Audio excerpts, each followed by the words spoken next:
Hi, I'm Scott Hervey from Weintraub Tobin. And I'm Josh Escovito from Weintraub Tobin. Welcome to another installment of the briefing by the IP Law Blog.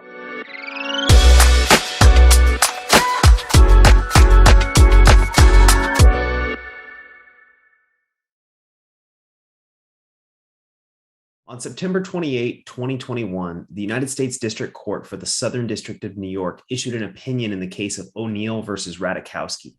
We covered the facts of this case previously. In 2019, O'Neill, a professional paparazzi, took a photo of Ratajkowski outside of a flower shop in downtown Manhattan. The photo showed Ratajkowski with her face covered by the bouquet of flowers.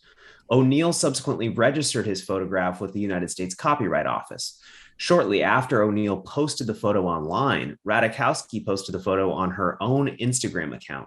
The photo she posted was the same, except that she added the words "mood forever" to the bottom of the Instagram post. Shortly thereafter, O'Neill sued Ratajkowski and her loan out company for copyright infringement.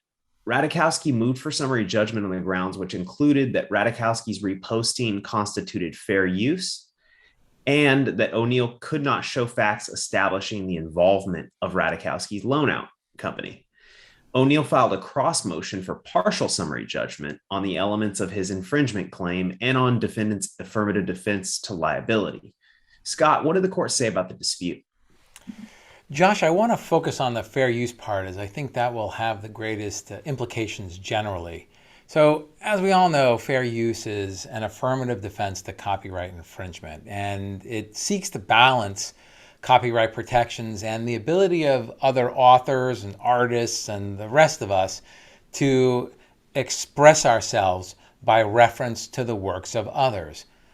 As you know, and as we've discussed here a number of times, the Copyright Act lists four non-exhaustive factors that the court should consider when evaluating whether or not there is a fair use. And the first is the purpose and character of the use, including whether such use is of a commercial nature or is for a nonprofit educational purpose. Usually that first factor, the big focus is on whether that work is transformative. Second factor is the nature of the copyrighted work. The third factor is the amount and substantiality of the portion used in relation to the copyrighted work as a whole. And the last element is the effect of the use upon the potential market for or value of the original copyrighted work. Did the court find in favor of Ratajkowski's fair use claim, Scott? No, the court found there to be a triable issue of material fact as to whether Ratajkowski's use was fair use. In looking at the first fair use factor, whether Ratajkowski's use of O'Neill's photograph was transformative, the court noted that another court in the second district has determined that the purpose of a paparazzi's photo is to document the comings and goings of celebrities and to illustrate their fashion and lifestyle choices, and then also to accompany gossip and news articles about a celebrity's life. In the past, when news sites or newspapers have copied a paparazzi photograph and have used it in a story about celebrities' life or their fashion choices, the courts have determined that those uses by the newspaper outlets or the news outlets, are not transformative.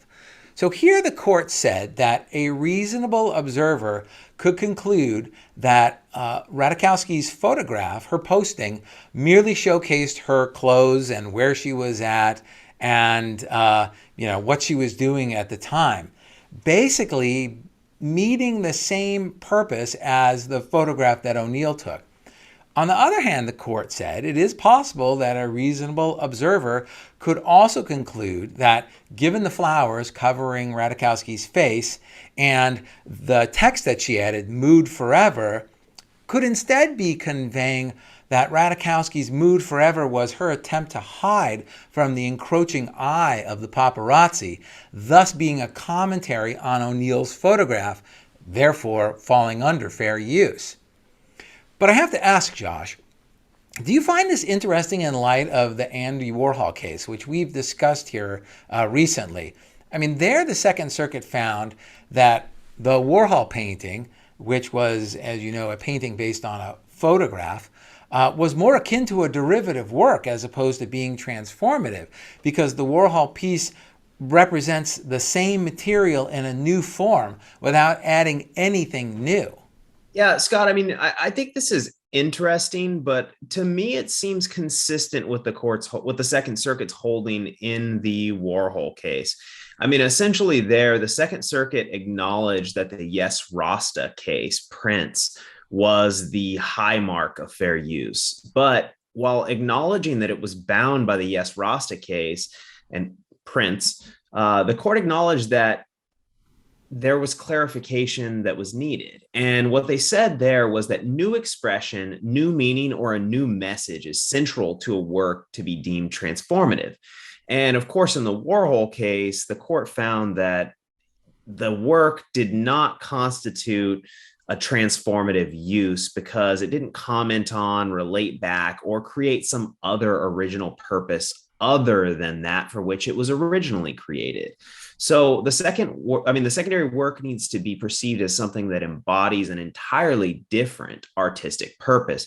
Now, I suppose reasonable minds could differ as to whether Ratajkowski's inclusion of "mood forever" and the commentary that you were just mentioning would constitute an entirely distinct artistic purpose, which would give, quote, new meaning or message to the work. But I don't really think it does. I mean, I think at the end of the day, we're still looking at a photo with just a caption, essentially.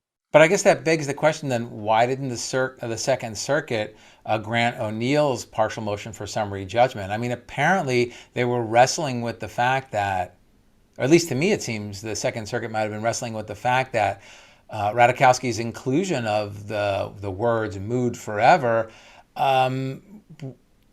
really did create this, something new that would allow the work to be transformative under the Warhol case. I mean, perhaps the district court simply felt that I mean, like I said, it seemed to me that reasonable minds could differ on whether it does create new purpose. And maybe the district court found itself constrained by the procedural aspects of a motion for summary judgment. If it's an issue that should be decided by a trier of fact, it's in dispute, then that's an issue for a jury, not necessarily for the court to take away from a jury. And so perhaps that's a matter that the court believes it's better decided by a jury. Possibly so. Scott, how do you think this case impacts some of the other celebrity versus paparazzi copyright cases? Most of the other cases did not involve celebrities making any changes or modifications to the photograph to begin with, and as such, I don't really think those celebrities had much of a real defense to begin with. I do think we're going to see more of these paparazzi versus celebrity type cases. I mean, just this morning I read an article about Snoop Dogg and Dua Lipa getting sued for copyright infringement over Instagram postings. I don't know the facts of Snoop Dogg's case, but apparently Dua Lipa reposted a photo of her wearing an oversized hat and added the caption, "I'll be living under big fluffy hats until further notice." I mean, maybe that might qualify as fair use under the district court's holding here. But some of the celebrities, Ratajkowski included, advanced a bad faith type argument. In this case, Ratajkowski claimed that bad faith and the nature of the defenses of copyright misuse and unclean hands, based on the fact that the statutory damages were disproportionate to the cost of litigation. And plaintiff's counsel's track record of launching full-scale and excessive litigation merely to extort exorbitant settlements over negligible infringement. Yeah, and to that, the court said that a pattern of unsubstantiated, virtually identical suits followed by plaintiff's solicitation of settlement, that may support a copyright misuse claim. However, the predicate for a misuse defense in an attempt to use the copyright monopoly to control something the monopoly does not protect, that didn't exist here. The court found that Ratajkowski offered no legal support for the proposition that O'Neill's use of process constituted copyright misuse, where he was protecting a legitimate copyright interest. Moreover, the court didn't find any evidence that the case was brought abusively. So, with regard to the changes that Ratajkowski made to the photo, how do you square this holding with the 2013 Second Circuit holding in Carriow versus Prince, which I referred to earlier as the Yes Rasta case? Right. I mean, in that case, Prince used images from Patrick Carey's photograph book on Rastafarians in Jamaica, and the book was called Yes Rasta. And he used that in an art installation, Canal Zone. In Canal Zone, Prince had made major modifications to Carey's image by creating collages and superimposing items like guitars and scarves over the Rastafarians. The Second Circuit said that Prince's artwork themselves convinces us of the transformative nature of the artwork. Prince's artwork manifests an entirely different aesthetic from Carey's photographs. The court said that where Carey's serene and deliberately composed portraits and landscape photographs depict the natural beauty of Rastafarians and their surrounding environment, Prince's crude and jarring works, on the other hand, are hectic and provocative. It sounds like adding mood forever may not have been enough for the court at this stage of the proceeding.